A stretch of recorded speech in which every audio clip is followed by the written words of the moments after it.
नमस्कार, न्यूज 7 राजस्थान में आपका स्वागत है। चलते हैं खबर की ओर। तत्काल की परिस्थितियां और आज की परिस्थितियों में दिन रात का अंतर है, क्योंकि उस वक्त को लगभग 55 साल हो गए। उस समय युद्ध का स्वरूप अलग तरीके का था, आज युद्ध का स्वरूप अलग तरीके का हो गया।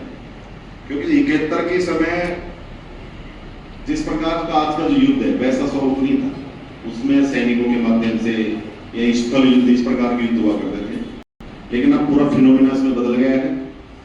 दिशा और दशा दोनों बदल गई युद्ध की। तो इसको लेकर सरकार ने जो एडवाइजरी जारी की उसमें ये निश्चित रूप से अपने को देखना पड़ेगा, अपने जो नागरिक है, अपने जो स्टूडेंट्स हैं, तो उनको अपने को कई प्रकार की ट्रेनिंग, कई प्रकार के गुर इसमें सिखाने पड़ेंगे। क्योंकि मॉक ड्रिल का सीधा मकसद ये होता है कि किसी भी आपात स्थिति से बचने के लिए, वो युद्ध हो सकता है, कोई राष्ट्रीय आपदा हो सकती है, उससे बचने के लिए पूर्व नियोजित अभ्यास होता है, उसको मॉक ड्रिल कहते हैं। मतलब पहले अपन विभिन्न प्रकार के जो डिपार्टमेंट है उनका आपसी समन्वय देखा जाता है, आपसी तालमेल देखा जाता है, उनका रेस्पॉन्स टाइम क्या होता है, किस प्रकार से हम स्ट्रेटेजी को अंजाम दे सकते हैं, किस प्रकार से हमारी मेडिकल सुविधाएं, फायर फाइटिंग सिस्टम, किस प्रकार से अपना रेस्पॉन्स रहता है, उन सबका एक नियोजित अभ्यास इसमें होता है। तो उसी अभ्यास को आज हमारे भारत में किया जाएगा, भारत देश में संपन्न कराया जाएगा। हालांकि जो मॉक ड्रिल का जो अभ्यास होगा अपने गंगापुर में नहीं होगा, ये सवाईमाधोपुर में होगा, डिस्ट्रिक्ट हेडक्वार्टर। लेकिन इसमें नया कंसेप्ट है जिसको बोलते हैं ब्लैकआउट। वो ब्लैकआउट अपने को गंगापुर में भी करना है। ब्लैकआउट आप पहला कई तो लोग सुनेंगे ब्लैकआउट होता क्या है। ब्लैकआउट का सीधा अर्थ ये होता है कि जब दुश्मन देश किसी भी देश या किसी लोकेशन पर जब हमला करता है तो जीपीएस और अपनी जो निगरानी सिस्टम है उसके माध्यम से लोकेशन ट्रेस करते हैं पहले। तो उस हमले से बचने के लिए या सुरक्षा सुनिश्चित करने के लिए अपने जो लाइट सिस्टम है पूरे उनको बंद करना पड़ता है। एक सायरन बजता है, सायरन बजने के बाद सभी लोगों को ये मैसेज दिया जाता है कि हमारी सिटी में, हमारे आसपास, यहाँ तक कि गांव तक के लिए भी कहा है कि हमारे जो लाइट्स है उन सभी को बंद करना है। यानी इसका अर्थ यह कि ऊपर से देखने वाले जो लोग हैं, मान लो उनको कोई फाइटर जेट है या एरोप्लेन है, वो उनको ये दिख नहीं पाया कि इस जगह सिटी है या किसी प्रकार की घनी आबादी है या किस प्रकार के हमारे औद्योगिक प्रतिष्ठान है या फिर कोई सैन्य ठिकाना है, तो ये सब उनको पता नहीं लगना चाहिए। तो इसीलिए ब्लैकआउट का अभ्यास इसमें किया जाता है कि हमारे समस्त प्रकार के जो घर है, हमारे औद्योगिक प्रतिष्ठान हो सकते हैं, फैक्ट्रियां हो सकती है ना, हमारी स्ट्रीट लाइट्स हो सकती है, सभी को बंद किया जाता है इसमें। तो जो निगरानी तंत्र है उसको ये पता नहीं लगे कि किस स्थान पर कितनी आबादी रहती है, किस स्थान पर किस प्रकार की आबादी निवास कर रही है, किस स्थान पर कोई मनुष्य सैन्य बेस हो, कोई औद्योगिक प्रतिष्ठान हो, तेल का डिपो हो। आपको पता होना चाहिए सन 71 में जयपुर में आयुध डिपो पे हमला हुआ था 71 में।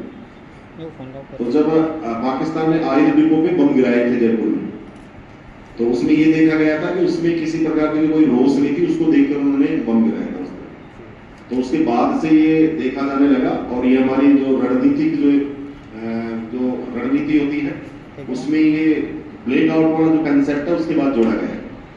तो अपने को आज इसमें अभी टाइम फिक्स कर लेंगे कि कितने बजे अपने को, जैसा कि दिशा निर्देश जारी किए हैं राज्यों को, उन दिशा निर्देशों के क्रम में हमने यहाँ गंगापुर सिटी और जिसका जुरिडिक्शन है बामनवास वजीरपुर, उसकी हमने एक यहाँ मेगा मीटिंग का आयोजन किया है। और हम यहाँ जो मेगा मीटिंग आयोजन का जो मकसद है, हमारा मॉक ड्रिल और जो हमारे देश की जो स्थिति बनी हुई है उसको लेकर एक मॉक ड्रिल का आयोजन किया जाएगा। वो सवाईमाधोपुर हेडक्वार्टर पे किया जा रहा है। हमारे यहाँ गंगापुर सिटी में रात्रि अभी 11 बजे का हमने ब्लैकआउट जो गतिविधि है उसको करने का सुनिश्चित किया है। यदि उसमें कोई कार्यक्रम में बदलाव होता तो हम अलग से इनको प्रसारित कर देंगे संदेश। लेकिन अभी हाल फिलहाल हमने 11 बजे का यहाँ ब्लैकआउट करने का एक कार्यक्रम बनाया है। उसमें हमारा मकसद ये रहेगा कि हमारे तमाम प्रकार के जो औद्योगिक प्रतिष्ठान है, घरेलू इकाइयाँ हैं, तमाम प्रकार के सरकारी ऑफिसेज है, रेलवे जंक्शन है, उसमें हम सायरन बजते ही 15 मिनट तक बिल्कुल लाइटों को हम बंद रखेंगे।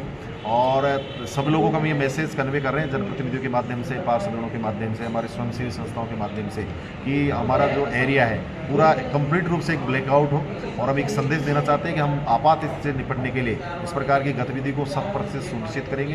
इसमें हमारा प्रशासन, हमारी पुलिस और हमारी जो लाइन एजेंसियाँ हैं वो मिलकर हम काम करेंगे। तो हमारी मीटिंग का ये मकसद है कि हम हमारी जो आपात स्थिति है उससे निपटने के लिए ब्लैकआउट और तमाम प्रकार के जो कार्यक्रम है, तो ट्रेनिंग भी हम बच्चों को देने की इसमें कार्यक्रम करेंगे। जैसे हमारे यूथ है, हमारे स्कूल्स के जो बच्चे हैं, स्टूडेंट्स हैं, स्वयंसेवी संस्थाएं हैं, उनके ट्रेनिंग के लिए भी हम एक कार्यक्रम बना रहे हैं। तो इन सब का मकसद है कि मॉक ड्रिल का आयोजन करना और हमारे जो नागरिक है उनको आपात स्थिति से बचने के लिए एक अभ्यास पे कार्य करना और सक्षम रणनीति से कार्य करके हमारे देश के नागरिकों के सुरक्षा सुनिश्चित करना मकसद है। सर, पूजा स्थल वालों को और जो बाहर से वाहन आने वालों को क्या कहना चाहोगे? जैसे कि बाहर से कोई बस आ रही है, जीप आ रही है, उनको ठीक 11 बजे, फिर उनको क्या संदेश देना चाहोगे? जी, उसमें हमारा ये रहेगा, हमने हमारे एसपी साहब यहाँ हैं, उनसे हमारी वार्ता हुई है। तो इसमें हम ये प्रयास करें कि टोल टैक्स जो टोल प्लाजा है उस पर हम इसको मैसेज को कन्वे करेंगे। तो जिस समय सायरन बजेगा तो अगले 15 या 20 मिनट के लिए उन जो व्हीकल्स हैं उनको वहीं यहाँ पर रोकने का प्रयास करेंगे हम, और उनकी जो लाइट्स है, हेड लाइट्स है, उनको बुझाने का प्रयास उनसे कहेंगे ताकि वो साधन और व्हीकल्स हैं वहीं खड़े रहे 15 से 20 मिनट और उन लाइटों को ऑफ करें। तो उससे भी एक अच्छा संदेश जाएगा कि भाई ट्रैफिक है, हमारा जो भी व्हीकल्स है वो भी इस समय बहुत मुस्तैद स्थिति में है और जो ब्लैकआउट की जो हमारी गतिविधि रहेगी उसमें उनका पूर्ण सहयोग रहने की कोशिश सुनिश्चित करेंगे। सर, पूजा स्थल वालों को क्या कहना चाहोगे? जैसे कि मंदिर है, मस्जिद है, गुरुद्वारे हैं, उनकी लाइटें जली रहती हैं। हाँ, रात को जैसे 11 बजे का हमने रखा है तो पूजा स्थल की जो बाहरी लाइट्स जी। है उसको हम बंद करवाने की कोशिश करेंगे, उनसे कन्वे करेंगे। और बाहर की लाइटें बंद करने में इतना कोई इशू भी नहीं है। बाहर की लाइट बंद करने का हम उनसे समझाइश करेंगे और प्रयास करेंगे कि सभी प्रकार के, किसी भी प्रकार के, उसके चाहे धार्मिक हो या सामाजिक संस्थाएं, तो हम प्रयास ही करेंगे सबकी लाइटें इसमें बंद हो। और शहरवासियों को सर क्या संदेश देना चाहोगे? बस शहरवासियों को हम यही संदेश देना चाहेंगे कि देश इस समय आपात स्थिति से गुजर रहा है और यदि ऐसा कुछ होता है तो हम पुलिस और प्रशासन के साथ मिलकर जो हमारे जन सामान्य नागरिक है वो अपनी सुरक्षा सुनिश्चित करेंगे, अपने क्षेत्र की सुरक्षा सुनिश्चित करेंगे और अपने बचाव के तमाम प्रकार के जो उपाय है सरकार जो जारी करेगी SOP, उसके निर्देशों की हम अक्सर से पालना करेंगे। अब आपके शहर गंगापुर सिटी में चिकित्सा के क्षेत्र में नए आयाम, नए भव्य स्वरूप में आया है वर्धमान मल्टी स्पेशलिटी हॉस्पिटल, जिसमें सभी प्रकार की बीमारियों का एक ही छत के नीचे अत्याधुनिक तकनीक से चिकित्सा सुविधा उपलब्ध, जिनमें जनरल मेडिसिन, सर्जरी, गायनिक, शिशु रोग, हड्डी रोग, यूरोलॉजी, दंत रोग चिकित्सा सुविधा उपलब्ध, विशेषज्ञ डॉक्टर्स की टीम, अत्याधुनिक लैब व सभी प्रकार की जांच सुविधा उपलब्ध, सभी प्रकार की योजनाएं जैसे मुख्यमंत्री चिरंजीवी RGHS की सुविधा उपलब्ध। वर्धमान हॉस्पिटल का वादा हर व्यक्ति को निरोगी बनाना। आज ही संपर्क करें Vardhman multi speciality hospital, Jaipur road, Gangapur city. Contact number 8302906531 और 7463294752।